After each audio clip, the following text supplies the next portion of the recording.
Kody Brown just said the quiet part out loud, and honestly, it might be the most honest thing to come out of his mouth in 20 seasons. Battle buddies. That's what he called himself and Robyn. Not soulmates, not lovers, not even partners. Battle buddies. And here's the kicker, he's used that term twice already this season, and we're only on episode 7. Let that sink in for a moment. For years, Kody and Robyn sold themselves as the Romeo and Juliet of polygamy. The star-crossed lovers fighting against the world, against jealous sister wives, against anyone who dared question their cosmic connection. They were destiny, right? The universe brought them together. Their love was so profound, so all-consuming, that it literally destroyed 3 other marriages and obliterated an entire family structure. But now they're battle buddies, comrades in arms, teammates just trying to survive another day in the trenches together. The mask is slipping, and what's underneath is absolutely fascinating to watch. Kody is out here trying his hardest to convince viewers that monogamy is his dream come true. He's doing everything possible to paint himself as this satisfied, fulfilled, gloriously happy man who finally gets to focus all his energy on one woman. He's even oversharing about their intimate life in ways that are making everyone deeply uncomfortable. But every single episode reveals the opposite. The body language tells a different story, the uncomfortable silences scream volumes, and those 2 little words, battle buddy, reveal everything. Because here's what battle buddies actually are. They're people thrown together by circumstance, forced to rely on each other to survive a hostile situation. They're not chosen family, they're survival partners. When soldiers call each other battle buddies, it's about getting through the fight, not about romance or passion or connection. It's about having someone watching your back when things get dangerous. And apparently that's exactly how Kody views his marriage to Robyn now. They're not building a life together, they're surviving one. The really tragic part, Robyn knows it too. You can see it written all over her face every time Kody opens his mouth. She looks like she wants to crawl out of her own skin. The woman who once gazed at Kody like he hung the moon now can't even make eye contact with him during their talking head interviews. She's checked out mentally and emotionally, but she's stuck, trapped in the very marriage she supposedly wanted more than anything. Season 20 was supposed to be Kody and Robyn's victory lap, their chance to prove that they were always meant to be together, that all the pain and destruction was worth it, because they got their happily ever after. Instead, what we're witnessing is a slow-motion car crash. 2 people who can barely stand each other, pretending everything is fine while the cracks in their foundation grow wider with every episode. And it's only gonna get worse from here. For 19 seasons, Kody Brown treated intimacy like a dirty word that should never be spoken on camera. Bedroom relations, absolutely off limits. Private matters stayed private, and discussing anything remotely sexual was considered vulgar and inappropriate. Fast forward to season 20, and suddenly this man cannot stop talking about his sex life. Or more accurately, he cannot stop talking about the sex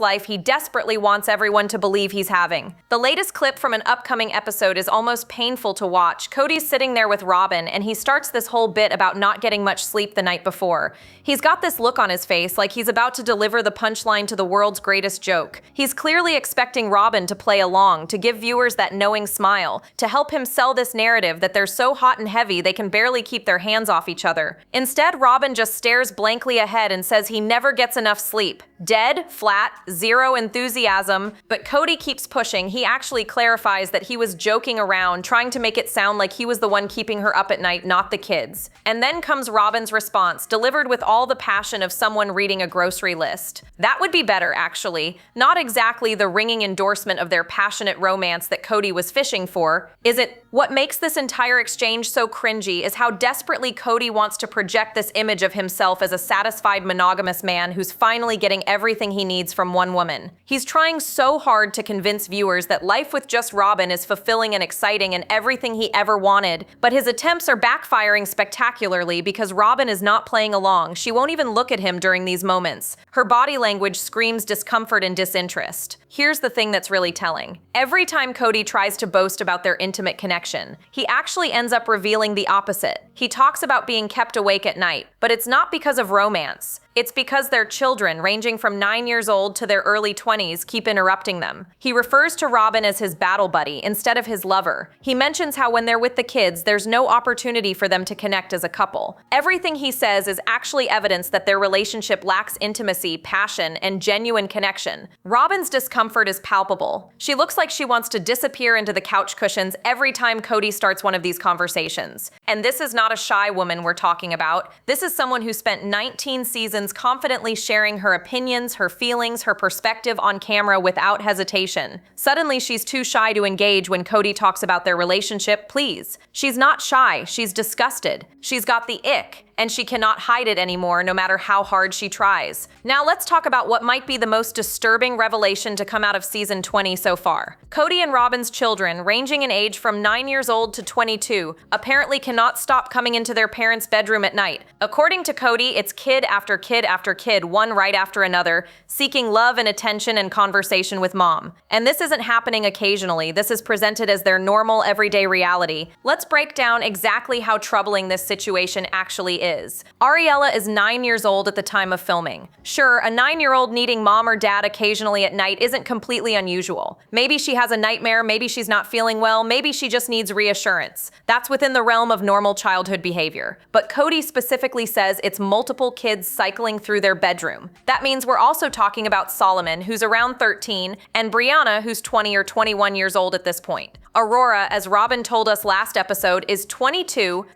years old. Let that number really sink in for a moment. We're talking about adult children who are regularly coming into their parents' bedroom at night for attention and conversation. This isn't normal. This screams emotional dysfunction and arrested development. What 22-year-old needs to interrupt their parents' bedroom for a chat and some affection on a regular basis? What does this say about the emotional health and independence of these young adults? The pattern Kody describes suggests a household where boundaries are non-existent and where the children have developed an unhealthy level of dependence on their mother. Sources close to the family have long whispered about the concerning dynamics in Robyn's household, particularly around Aurora and her anxious attachment to her mother. But hearing Kody casually describe this as their nightly reality confirms just how dysfunctional things have become behind closed doors. What's even more telling is that Kody specifically mentions the kids coming in for love, attention, and conversation with mom. Not with both parents, not seeking out dad, they want mom. This reveals another uncomfortable truth. Kody is just as absent and disconnected from Robyn's children as he was with the kids from his other marriages. He might be physically present in the house, but emotionally, he's checked out. These kids don't see him as a source of comfort or connection. They see him as the guy who happens to live there with their mom. Remember that awkward scene where Kody tried making small talk with Aurora and her boyfriend? He fumbled through it like a stranger meeting his daughter for the first time. That's because in many ways, he is a stranger to these kids despite living under the same roof. He's never invested in actual parenting. He's never built those deep connections. And now, even in the one household where he's supposed to be fully present, he's still an outsider while his adult and teenage children form an unhealthy codependent unit with their mother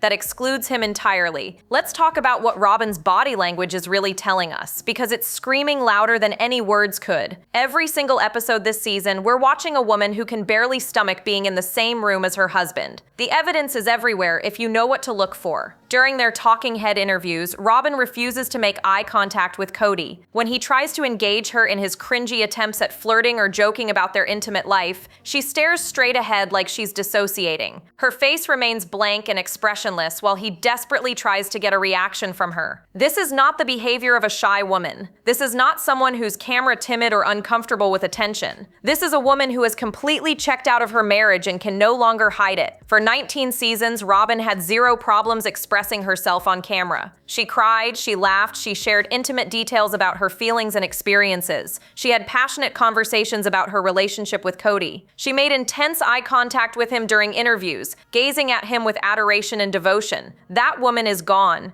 dead, replaced by someone who looks like she's counting down the minutes until filming wraps so she can escape. The shift is absolutely staggering when you compare current Robyn to the Robyn from earlier seasons. Remember when she used to light up whenever Kody entered the room? Remember the way she'd touch his arm, lean into him, seek physical connection? Now she sits as far away from him as possible while maintaining the bare minimum appearance of being a couple. Her shoulders are tense, her jaw is clenched. Everything about her posture screams discomfort and resentment. And let's completely destroy this narrative that Robyn is suddenly shy about intimate topics. This is the same woman who had no problem discussing her purity and how special her connection with Kody was compared to his relationships with the other wives. She was never shy about making it clear that what she had with Kody was different, deeper, more meaningful. She literally wore a purity token around her neck and talked about it on national television. But now she's too shy to engage when Kody talks about their relationship. Absolutely not. What we're witnessing is not shyness, it's revulsion. The ick is real, and it's consuming her. That feeling when you suddenly see your partner differently and everything they do becomes annoying or unappealing? Robyn has got it bad. The way Kody talks, the way he moves, the jokes he makes, his desperate attempts to seem virile and satisfied,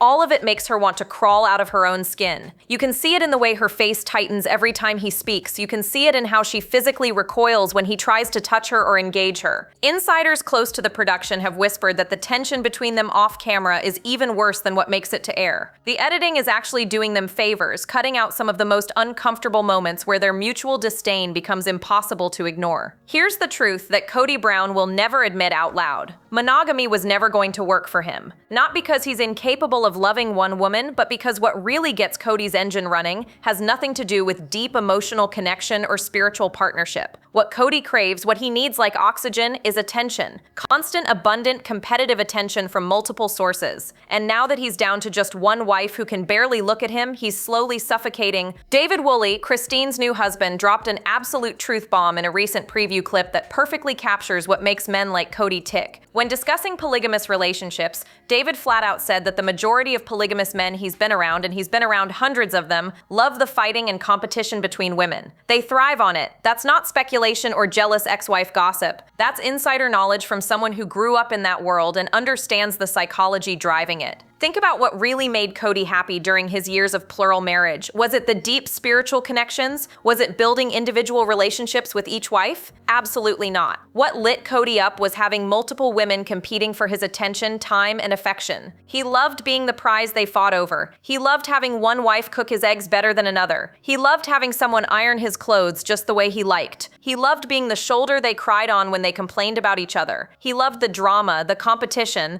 the constant validation that came from being the center of multiple women's universes. Kody operated on a reward-based system like a puppy or a toddler seeking praise and treats. Every compliment, every gesture of affection, every moment of jealousy between his wives fed his ego and made him feel important and desired. That's what kept him engaged. That's what made him feel alive. And now he's got Robyn, who won't even make eye contact with him anymore. No competition, no drama, no multiple women vying for his attention, just one extremely unhappy wife and a house full of emotionally dependent adult children. The irony is absolutely delicious. Kody destroyed his entire family structure, burned bridges with 3 wives and most of his children, all so he could focus exclusively on Robyn. He claimed that's what he wanted, what he needed to be truly happy. But now that he's got exactly what he supposedly wanted, he's miserable. Because what he actually wanted was never Robyn specifically. What he wanted was to be desired, to be fought over, to be the most important person in multiple people's lives simultaneously. Watch Kody on Special Forces and you see exactly what David was talking about. Kody is like a puppy desperate for approval and positive reinforcement. He craves validation and praise. One woman, no matter how devoted she once was, will never be enough to fill that void, especially when that one woman has completely checked out and looks at him like he's an unwelcome house guest who's overstayed his welcome. Remember when Kody and Robyn were the great forbidden love story of sister wives? The narrative was almost romantic in a twisted way. Here were 2 soulmates cosmically destined for each other, forced to love in the shadows while dealing with jealous sister wives who just couldn't understand their profound connection. They were Romeo and Juliet, star-crossed lovers fighting against a world that wanted to keep them apart. The tension, the secrecy, the drama of it all, that's what made their relationship exciting. That's what kept the spark alive. But here's the thing about forbidden love stories. They only work when there's something to fight against. The thrill isn't actually in the relationship itself. It's in the obstacles. It's in the sneaking around, the stolen moments, the us against the world mentality. Once you remove the external pressure, once you remove the drama and the competition and the forbidden nature of it all, what's actually left? In Kody and Robyn's case, not much, apparently. For years, their relationship thrived on being the source of conflict within the family. Christine was hurt by it. Janelle was frustrated by the favoritism. Mary was devastated by being pushed aside. That tension, that drama, that constant proof that Kody chose Robyn over everyone else. That's what made Robyn feel special. That's what made Kody feel powerful. They weren't just in love, they were in love despite everyone else's disapproval, and that made it feel significant and important. Fast forward to now, and nobody cares anymore. Christine has moved on and found genuine happiness with David. Janelle is thriving in her independence. Even Mary has finally accepted reality reality and moved forward with her life. There's no fight left to win. There's no one trying to tear Kody and Robyn apart. They got exactly what they wanted. Complete freedom to be together without interference from sister wives or family drama. And guess what? Without all that external chaos, their relationship has nothing left to sustain it. What we're witnessing now is two people who were always more like battle buddies than soulmates finally being forced to confront that reality. They were united by a common enemy, the other wives, the judgment from the family, the complexity of plural marriage. Remove that enemy, remove that shared struggle, and they're just two people who don't actually like each other very much. They don't want to be soulmates building a beautiful life together. They don't even want to be roommates sharing space. They literally cannot stand each other. The Romeo and Juliet comparison actually works better than Kody ever intended. Because what happens in that story? The lovers don't get their happily ever after. Their relationship was always doomed, built on passion and rebellion rather than genuine compatibility. The tragedy isn't that they were kept apart. The tragedy is that their love was never sustainable in the first place. Sound familiar? Kody and Robyn's story is following the exact same arc, except instead of dying young, they're stuck living out the slow, painful realization that they destroyed everything for nothing. Let's get real about Robyn's situation because it's actually more complicated and tragic than it might appear on the surface.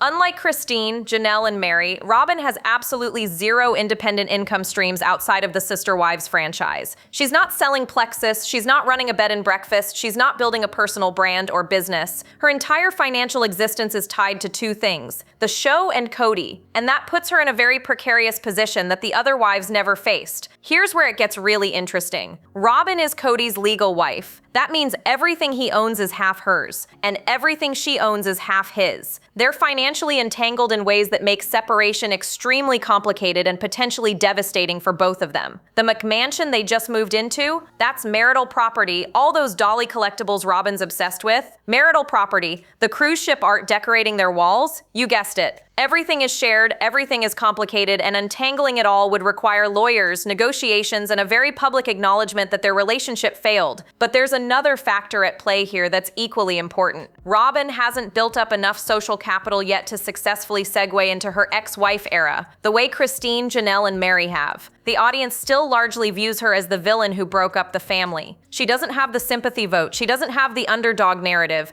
If she left Kody right now, she wouldn't get the same warm reception and support that the other wives received. She'd be seen as a hypocrite who destroyed everything only to walk away when it suited her. So what does Robyn do? She stays. She pretends. She plays the role of satisfied monogamous wife while dying inside. She disguises her complete revulsion toward Kody by claiming she's just shy and uncomfortable with intimate topics on camera. She keeps talking Kody into doing reality shows like Special Forces so she can get brief escapes from him, a week here and there where she doesn't have to pretend to tolerate his presence. She's essentially a hostage to the lifestyle she's become accustomed to. And let's talk about that lifestyle for a moment. Robyn has expensive taste and expensive habits. She's gotten used to living in large, beautifully decorated homes. She's gotten used to her extensive collection of expensive dolls and artwork. She's gotten used to a certain standard of living that requires consistent income to maintain. Without the sister wives' money, without access to Kody's assets, she'd have to drastically downsize and change her entire way of life. That's a terrifying prospect for someone who has no job skills,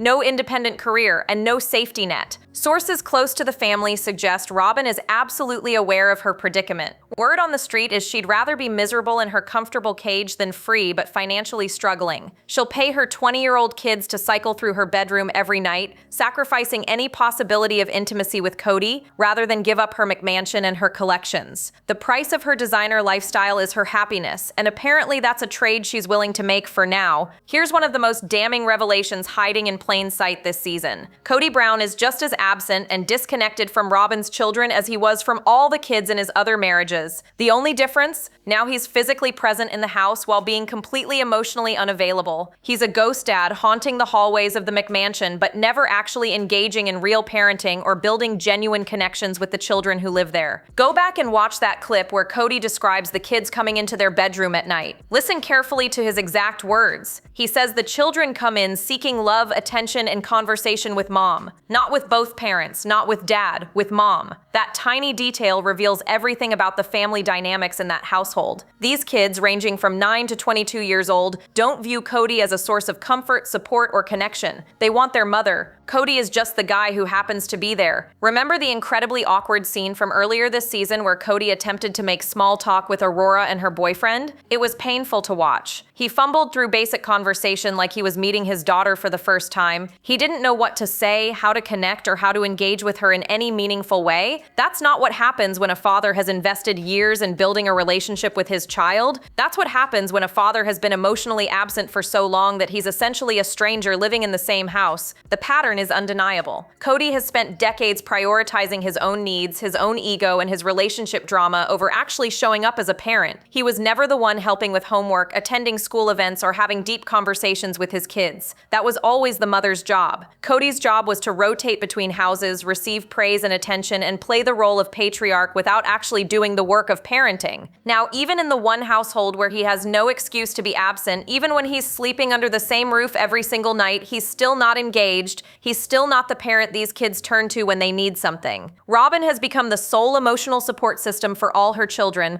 which explains so much about the codependent, boundary-free dynamics in that house. Those kids have learned that mom is the only reliable parent, and they've structured their entire emotional lives around her because dad has never shown up in any meaningful way. Industry insiders have long whispered about the concerning dynamics in Robyn's household, particularly around how her older children struggle with independence and emotional regulation. But it's not surprising when you consider they've essentially been raised by a single mother despite having a father living in the house. Kody provides financial support and takes up space, but that's about it. He's a roommate who occasionally appears on camera to talk about how great his life is, not an actual engaged parent investing in his children's lives and well-being. There's a fascinating pattern emerging that's easy to miss if you're not paying close attention. Kody keeps getting talked into doing other reality shows beyond Sister Wives, and word on the street suggests Robyn is the one quietly encouraging these ventures. Special Forces World's Toughest Test was just the latest example. On the surface, it seems strange. Why would Kody willingly sign up for a physically and emotionally brutal competition show? But when you understand the real motivation, it makes perfect sense. These shows give Robyn exactly what she desperately needs: time away from Kody. Think about it from Robyn's perspective. She's trapped in this marriage for all the financial and social reasons we've already discussed. She can't leave without destroying her comfortable lifestyle and facing public scrutiny, but she also can barely stand being around Kody anymore. The solution? Get him out of the house for extended periods while maintaining the appearance that they're still a united couple. Reality shows provide the perfect excuse. A week or two of filming here and there, and suddenly Robyn gets blessed relief from having to look at his face and pretend everything is fine. Sources close to the production suggest that Robyn was surprisingly enthusiastic about Kody doing Special Forces. Not because she thought it would be good for him or help him work through his issues, but because it meant he'd be gone. She could breathe. She could exist in her home without the constant tension of maintaining the charade. She could be alone with her kids without having to manage Kody's ego or participate in his desperate attempts to prove how happy they are together. But here's where it gets really strategic. These reality show appearances serve another purpose for Robyn beyond just temporary escape. They're helping her build social capital and shift public perception. Every time Kody appears on another show and reveals more of his narcissistic, self-absorbed personality, Robyn gains sympathy points by association. Viewers start to see her as the long-suffering wife dealing with an impossible man rather than the villain who destroyed the family. She's slowly, carefully repositioning herself in the court of public opinion. Reports are surfacing that Robyn is thinking long-term here. She can't leave Kody right now without facing significant backlash and financial consequences.